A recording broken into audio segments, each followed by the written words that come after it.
ஜல்லிக்கட்டை அனுமதிக்கும் தமிழக அரசின் சட்டத்திற்கு தடை விதிக்க உச்சநீதிமன்றம் மறுப்பு தெரிவித்திருக்கிறது. கூபா அமைப்பு தொடர்ந்த வழக்கில் இடைக்கால தடை விதிக்க உச்சநீதிமன்றம் மறுப்பு தெரிவித்திருக்கின்றனர்.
ஸ்டெர்லைட் ஆலையை மூடக்கோரியும் அதன் விரிவாக்கத்திற்கு எதிர்ப்பு தெரிவித்தும் தூத்துக்குடியில் 15,000 பேர் பங்கேற்ற பிரம்மாண்ட போராட்டம் நடைபெற்றது. ஸ்டெர்லைட் ஆலையை தூத்துக்குடி மண்ணில் இருந்து விரட்ட வேண்டும் என்பதற்காகவே குடும்பத்துடன் இப்போராட்டத்தில் ஈடுபட்டதாக அவர்கள் தெரிவித்துள்ளனர்.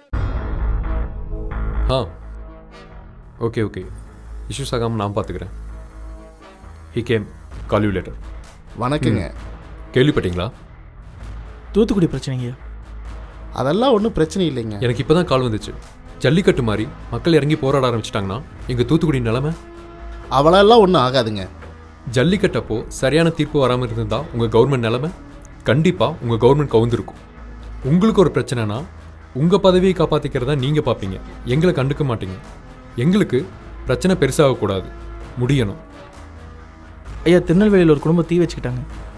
என்ன பிரச்சனையை பற்றி பேசிகிட்டு இருக்கோம்? நீங்கள் என்ன பேசிகிட்டு இருக்கீங்க? கலெக்டர் ஆஃபீஸ் முன்னாடி தீ வச்சுட்டாங்க. ஒரு ஃபயர் இன்ஜின் அனுப்பிச்சு.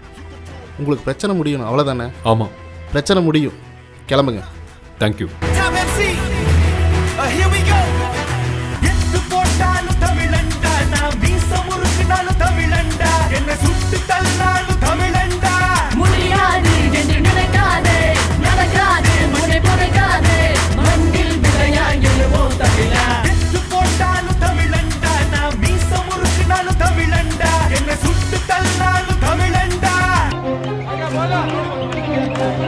This is not an anti-terror operation. The commander is heard instructing that at least 2 should die.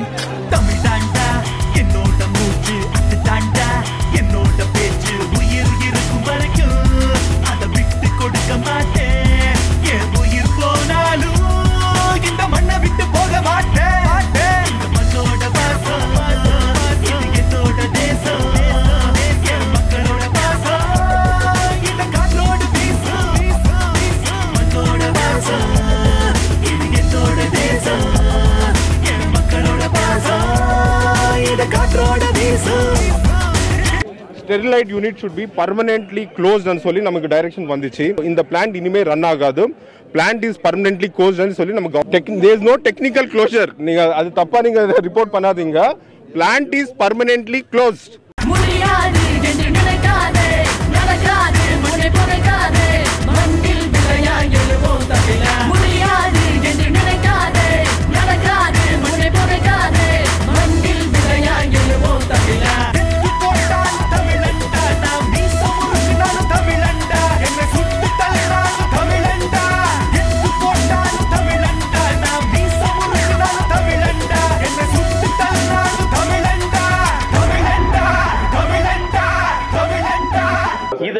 I am not prepared to answer you. You are anti-Indian. முக்கியமாக இந்த வீடியோ பார்த்துட்டு இந்த video உங்களுக்கு பிடிச்சிருக்குன்னா இந்த வீடியோவை லைக் பண்ணுங்க அண்ட் உங்களோட கருத்துக்களை இங்கே கமெண்ட் பண்ணுங்க அண்ட் குறிப்பாக சப்ஸ்கிரைப் பண்ணுங்க.